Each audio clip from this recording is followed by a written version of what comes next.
Hey, how are we all? Happy Thursday! Happy Thursday. Well, my name is Adam Luke. I'm Judy N. And this is SessionWell. This is our podcast.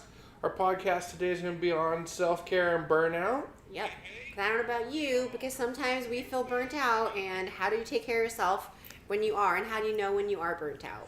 So for you who have not been watching us, what is this place and why do you care about it? Judy and I created SessionWell because we wanted to have a place where anyone could be, whether you're a therapist or an individual, you're a parent, you're a mom, you're a wife, a daughter. An individual, anybody. Anyone. So we have our page. We also have a group. We would definitely recommend you check it out. We're posting weekly our podcasts. And also, thank you all for listening who are on their way into work or whatever your crazy life is like. And you can listen to our podcast on Spotify, iTunes, and Google Play, and YouTube as well. And today, not today, but that today too. But we created this SessionWell so that way no one would ever feel alone in this process. So we have a community of people to rely on to support each other, because we know we've had that. And so we appreciate everyone that supported us. And so we just wanted to provide the space for all of us to gather and be able to have conversations about therapy, life, interventions. Whether you're associate marriage and family therapist or licensed, we have that place for you to be. Yep. A little background about me. I am a full-time high school teacher. I have been an associate MFT since 2014. I currently am also an adjunct professor at Hope International, and then I also do counseling at Hope Counseling Center and in private practice with CAV Family Therapy. I am also an associate marriage and family therapist. I also see clients at Hope Counseling Center. I'm also an adjunct professor at Hope International. Some of our resumes are really alike except for the whole school teacher bit. Right. And right now I'm full-time in substance abuse and addiction, but I also see clients in a private practice like setting through Hope Community or Counseling Center. Yep. So today we're going to talk about burnout, and I'll be honest, we usually come up with our topics. It depends. If we have guests, it'll be kind of in advance, but some weeks we're just like, what do you want to talk about this week? And usually I don't know about you, but I kind of feel like sometimes it relates to what we're currently going through. I know that when we talked about the emotional storage units, that was a personal thing on Adam's part that week. And so this week I decided that I just wanted to talk about burnout. Because I think it's something that is super prevalent in our field. Statistically speaking, I think it's 21 to 61% of mental health practitioners experience burnout at some season of their career. So we just want to talk a little bit about what is burnout, what are the signs of burnout, and what are some interventions and things that you can do to try to lower your burnout. And I think the first thing to do is to be just aware of the fact that you're burnt out. And so what the heck does that look like, right? Mm-hmm. So I'm going to give you guys a list of symptoms, and you decide for yourself in this moment if these apply to you. Same thing with you, Adam. Okay, the first one, chronic fatigue. Check. I'm always tired. Even if I get 8 hours of sleep, which I rarely do. But just chronic fatigue. It can even be, I was talking to a friend too, she and him have been saying that they've been really tired, and even though they eat well, they also they sleep 8 hours, but the job can just add so much pressure that I think that it's just a constant fight or flight in our nervous system as mental health practitioners, that we just constantly are just tense, I think. Sometimes it depends on our clientele as well, and so that can lead to chronic fatigue. Another one is insomnia. So then you're tired, but then you also don't want, you can't want, but you're not able to fall asleep even though you want to. It looks differently for every therapist. Sometimes it can be them excessive worrying about their client caseload, about their own personal lives, just about what to do the next day, all the paperwork that needs to be completed. I know that sometimes can keep me up at night. Forgetfulness. Personally, I would say that I think, because I have a fairly decent memory, but then when I start blanking out on simple things like, oh my gosh, I totally forgot I had a session today, or wait, did I schedule that? Or, oh my gosh, I didn't do my notes. I remember opening up my files and being like, oh my gosh, I didn't do that note last week. Even though that's fine, but for me, I'm not normally like that. I usually do notes on the spot. But the fact that I forgot, I was like, oh crap. Impaired concentration and attention, that can be in your personal life, or it can be in session. So if you feel like you're kind of, I don't know, like maybe zoning out, or you're not as attentive as you normally are in session, that can be a sign that you're burnt out and it's not about the client. At that point, it's your mental health. And so also talking for the individuals that aren't seeing clients, that they're just, chilling through life. This is like when you can't be present, Yes. right? So maybe you're sitting around with a bunch of friends, or you're sitting in work meetings. This happens quite frequently, and you feel like you're just distant, right? Like, I'm not plugged in. Sorry, I got the peanut characters. Wah wah wah wah wah. Yeah, This, everybody's wanting. that is definitely a sign of, wow, I'm not as vigilant as I used to be. What's causing that? Yeah, a lot of times it's burnout because you're tired. Yeah. Yeah. Another one is irritability. I'm frequently irritable. So for all of you out there that are like, yeah, we're all in the same boat. Right. But we're going to distinguish something here in a little bit, that it doesn't mean that, the ship's on fire. You'll be okay. Another one is increase or loss of appetite. That one, emotionally eating. I probably have gained weight. I definitely will say, I mean, when I'm like talking to my MFT friends, I think just in the season of being an associate MFT, I've probably gained more weight. I lost weight during the program. I think just because I was like stressed out in a different way. But being an associate MFT, there's just all the hustling we have to do. I've definitely gained weight in this season. So I don't know if that has anything to do with it. This one I think is actually really interesting, is being relieved when your clients cancel. I think that might sound harsh. It's not that we don't want to see our clients. I think it's just that we're so relieved because we get an extra hour to not have to be super present with someone or invest, or it does take a lot of energy out of us to be therapists. Not that that's a bad thing. That's like a gift that we are very blessed with. Yeah.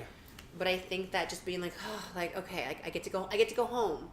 I think sometimes can be a sign of burnout. Because I remember being a trainee and just being like super excited. Yeah. And like we wanted every hour to count. And I think that. And we were totally bummed when they called out, right? Like, oh no, I lost childcare, and we're like, ugh. Right. Because you wanted the hours and you wanted to see them and you wanted to see their progress. Or even in private practice, when you are getting paid for your doing therapy, for you to all of a sudden not care about that or the hours, even though you're not licensed, or if you are licensed, I think sometimes that's a sign of burnout. Starting session late and ending early. So I know for me, I'm usually like on time and I will end usually at the 50, but sometimes if you're burnt out, you almost lose track of time. And that could be a sign of burnout. And that's really also highlighting like boundaries, right? Because boundaries are important whether it's in session or in your everyday life.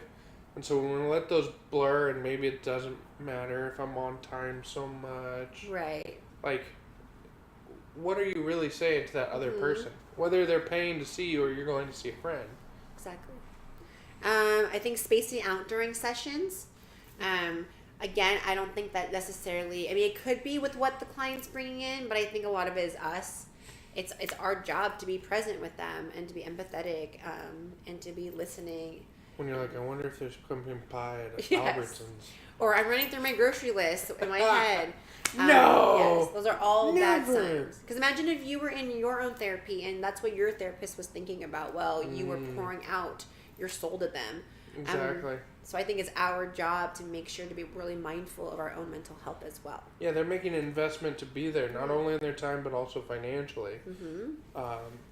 Ethically, do you believe that you're providing a service of the same quality? Exactly. And some people would argue with me on that because they're like, well, you shouldn't really think about, you're not an actor that is paid to perform. True, but I also think that there is an ethical piece of like, maybe I need a mental health day. So we'll get into that into the self-care side. So. Because I know for me as a client, if I knew my therapist was burnt out, honestly, as a client, I'd be like, oh my gosh, just let's reschedule. Like, take the time for yourself, because I'd rather have you be fully present with me when you're capable of doing so than for you to have to, like, fight through the session or, like, get through the session. So I would just encourage all of you out there that are burnt out to just take the time for yourself if you can. Yes. Next one, go ahead. And your client already sees this. Yeah. Like, let's just think psychodynamically here. If you're burned out with your client can feel that in the room. Right. Now, you may be gifted and you can get by a couple times and they don't pick up. But, like, I know of one professional that doesn't see people during certain times of the day because he just knows that in his cycle, he is going to be sleepy. Right. During these times of the day. It is not going to be worth seeing me because I'm going to be like, yeah, the disservice. Go ahead, keep going. Exactly. The next one is dragging yourself to work.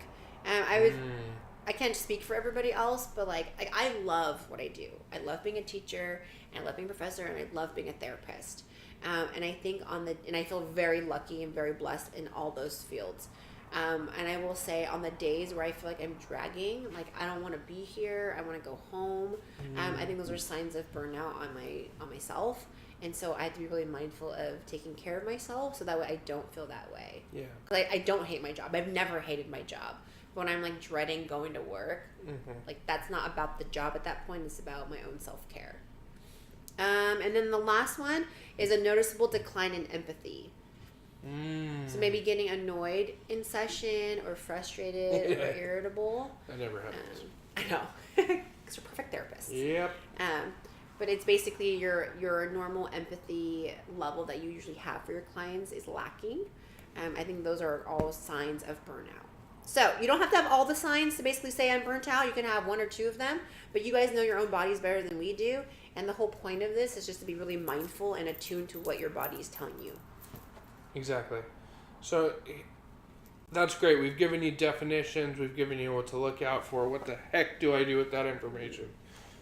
So the first thing is really, I think, is we have to scan ourselves. We have to understand what applies to me.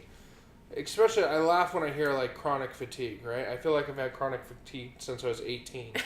Okay? Like, you move out your own, you have chronic fatigue. Yeah, you're an adult now. There's a difference, though, in the chronic fatigue, right? There's when you just really feel drained or sapped of life, right? So, what do I do with this? Well, here's the next thing. You need to find out what you really recharge with. Self-care is this super mindful word out there right now. That we always use. All the keywords, right? Well, you need to just do your self-care. You do you, Judy. And it's drives me nuts because we don't even really know what self-care is. Because let me tell you this, and I know this for a fact, Judy's self-care is completely different than my self-care. Absolutely. And if I was to do what Judy does for self-care, I would die. I don't know if I would die, but I'm just saying it wouldn't work for me. Right. Like, you can't fake self-care.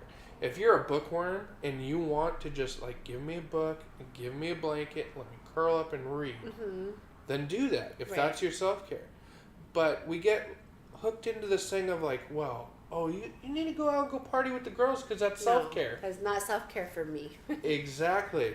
Just the same way as, you got to go out with the guys and then, that's your self-care. That may not be your self-care. And so this is where we have to be really honest with ourselves of like, okay, when people say, let's go out and hang out, is it really going to be good for me? Right. And it sounds selfish because people go, well, then you don't end up hanging out with the same people you used to hang out with. I don't think that's selfish.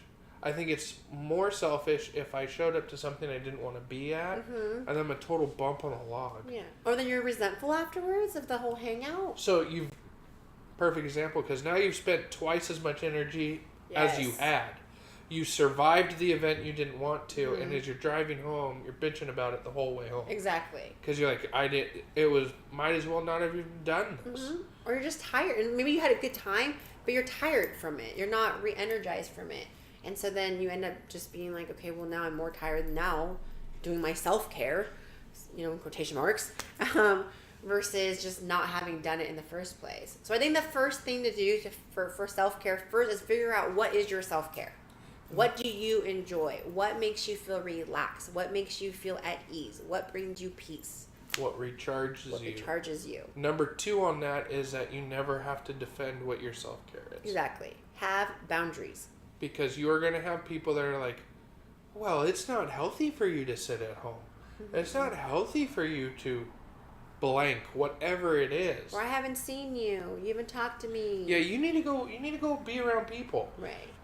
Now here's the deal. What people say that they don't realize, like, maybe I have a good friend that she works for T-Mobile and sells the heck out of phones all day. So she's surrounded by people all day. Mm-hmm. If she decides that she doesn't want to be around people because she's around people all day, who is it to say that, well, that's not healthy?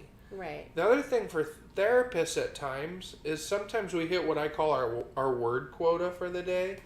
Like, we've taken in as much word, we've said as much as we can, we are now shut down. Yes. And sometimes people are like, oh no, that's not good, you need to go be around more people. Oh my gosh, no. And sometimes it's not the healthy thing to do, because again, I always think of my emotions as currency.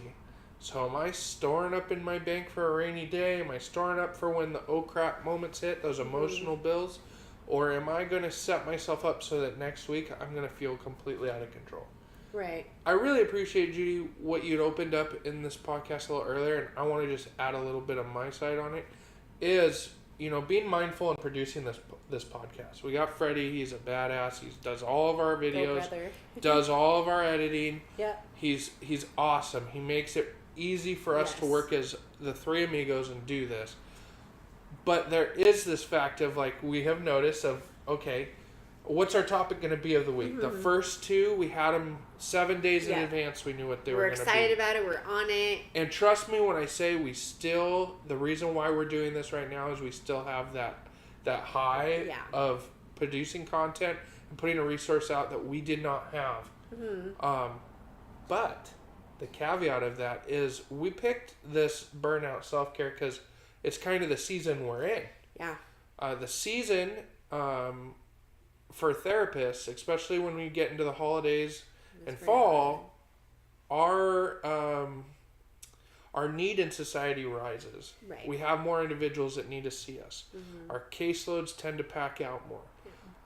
A lot of times as therapists, we think that we're superheroes. We're Marvel characters. We can take it.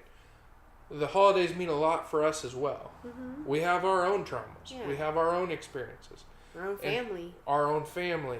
Our own spontaneous anxiety. Yes. Of just the time. And so this is, again, you have to have a pulse on what is your burnout. Something that I know that I've really worked on in the past year is when I need a mental health day, I no longer feel bad about canceling with clients. Same. And I want you to hear that again. I do not have a problem counseling with clients, because it is really, in this profession, it's do no harm, right? If I am just there to make it through 50 minutes, I have an ethical problem with that. Absolutely. And so if my idea is like, oh, I just got to get through this and get home, I am not present enough. I'm not objective enough. I don't have the empathy enough. And a lot of people tell you, well, maybe he's just a bad therapist, or maybe, he doesn't do his own stuff. The truth in the matter of fact is we have this happen in life. And so, you just heard a therapist say this, but Adam, what do I do when I work a regular job? There's a reason why we have sick days. Right. Okay?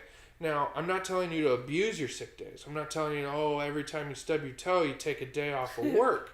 That's not how this works. But sick days are there for mental health. Oh, absolutely. And so maybe it's been a really rough time at work. You have something really bad at home.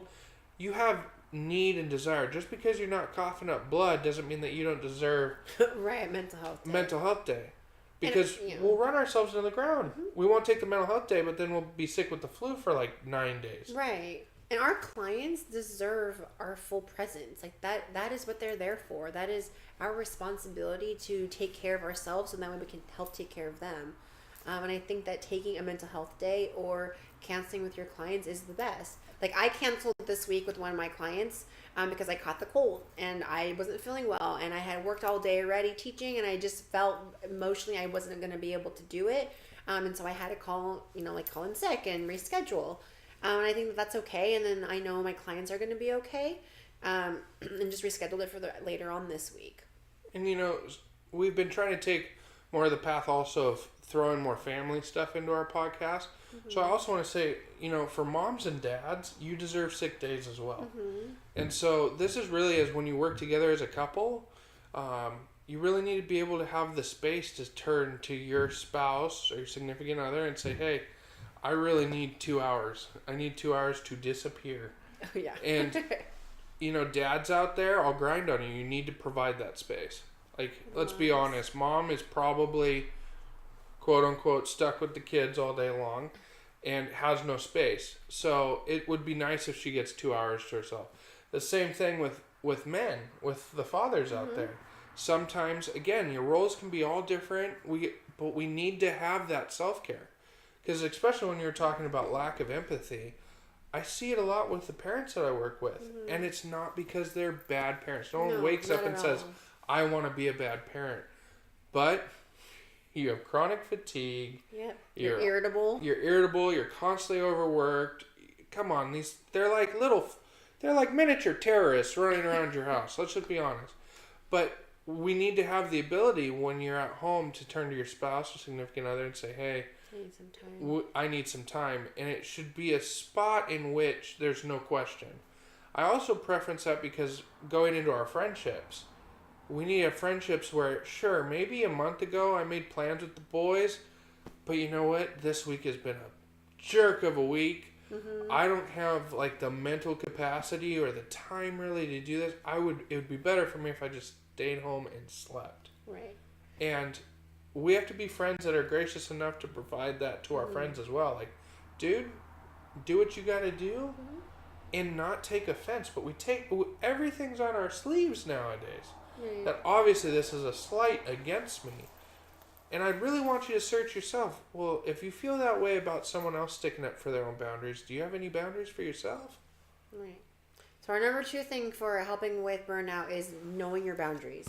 If that means taking a day off work, if that means saying no, which saying no is okay to your friends, family, clients, whatever, but setting that boundary for yourself and giving yourself time to do an activity or whatever that recharges you, that would be key. So 1 and 2 go together. And then our third one is going to be your own therapy. So those of you that, as a therapist, if you're not in your own therapy, getting your own therapy is probably a good idea. And then if you're not a therapist and you're just someone that's going to be a client, like getting your own therapy is a great form of self-care.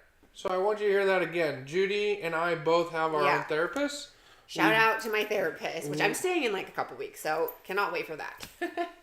Therapy works with us, and that's why we do therapy with other people, because we can see the investment is worth it. And so, again, that word I used, investment, it's got to be the way you look at therapy. It's pretty hysterical how we'll put new sets of tires on our cars, we'll put new brakes, we'll do maintenance on our vehicles, we'll put new countertops and new floors in our homes, but then when it comes to us, we're not willing to invest anything at all.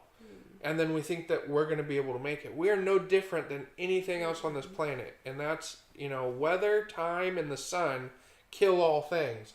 And that's what we have to look at as individuals. Of like, we need to invest in ourselves. Absolutely. Tell me what you're going to spend $100 on this week that would be better than spending $100 on yourself. On your own mental health, your own well-being. Because when you're in the mentally healthy state of mind, imagine how much more fruitful your relationships, your interactions with people, your job, your kids, your family, your dog. Like even today, I was telling my brother, I have no time for my new puppy. Like I feel like the worst puppy mom ever. I have no time for him because I'm always working and and when I come home, he's such a little monster that I'm like, oh, I just want time for myself and I have no empathy for this little monster of mine.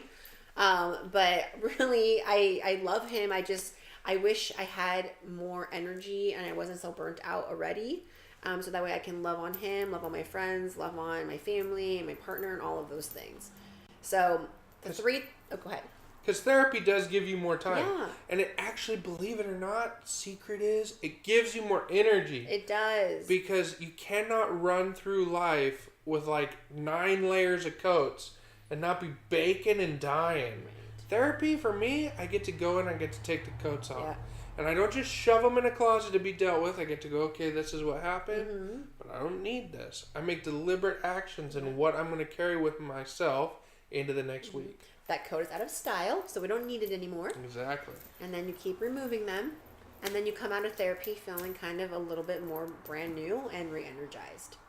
So our three main, and obviously there's a million other ways to do self-care, but the three that we wanted to share with you guys is one, be mindful of your own self-care. Like, what is it that you enjoy? Don't let anyone else tell you how to do self-care, because it is different for all of us, whether it's a massage, whether it's hanging out with your friends, running, I don't know, coloring, crocheting, painting, playing music. It's whatever you identify as your form of self-care, to be able to carve out time to do at least an hour of that for yourself. Second one, you don't have to justify it. Boundaries. Whatever works for you works for you. Be unapologetic about that. And that's just the way it is. Some people want to go play a game of baseball. Maybe I just want to shut myself in, read a book, you know. Be able to say no. Say no. Set your boundaries. Don't apologize for it, and you're going to be okay.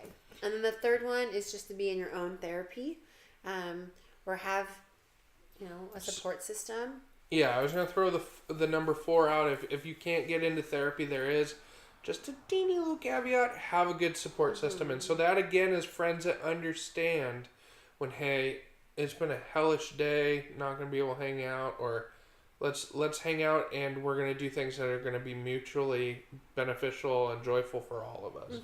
So you can definitely find something that's deliberate outside of therapy. Therapy's just really awesome in the fact that you have someone that's completely objective and you can just let it all go. And it's just for you. Exactly. So thank you guys for joining us. We do have a change in schedule for next week. So we're having our very first guest, or multiple guests, but it's like one entity of guests. And instead of having it on Thursday next week at 8, we're actually going to have it on Friday around 6 or 6:30. We haven't confirmed the time fully yet. But I know it's a Friday, it's the end of the week, but if you just want to relax and listen to something beneficial, we're going to have a group of people here next week, and we're super excited to have them. Yes. So thank you again for listening to us or watching us. Again, we're on Google Play, Spotify, iTunes, and YouTube. So thank you so much for being a part of our community, and we look forward to seeing you next week. Thank you. Have a good night. Bye-bye.